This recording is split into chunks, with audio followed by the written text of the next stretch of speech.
Bhutan, the land of the Thunder Dragon, is no ordinary place.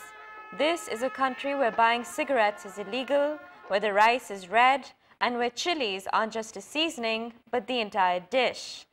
It's also a deeply Buddhist land, where men wear a tunic to work and where gross national happiness is deemed more important than gross national product. Tourism in Bhutan is also unique. Visitors famously have to pay a minimum of $200 per day, making it one of the world's most expensive countries to visit. Famously exclusive, this last Shangrila of the Himalayas has opened its doors in a big way to host the 16th Saarc summit.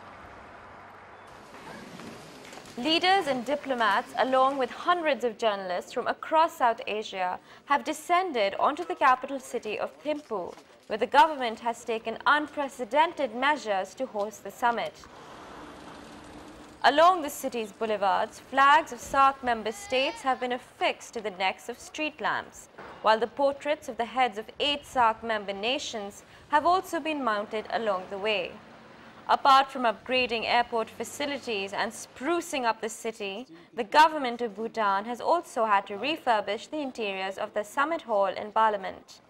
A special Saarc village has also been set up to house the delegates, where the Bhutan House will serve as a central facility to facilitate all bilateral meetings for heads of government should they feel the need to meet on neutral grounds. And with climate change being the main focus of the conference, Bhutan and its serene location seems to be the best choice for such an endeavor.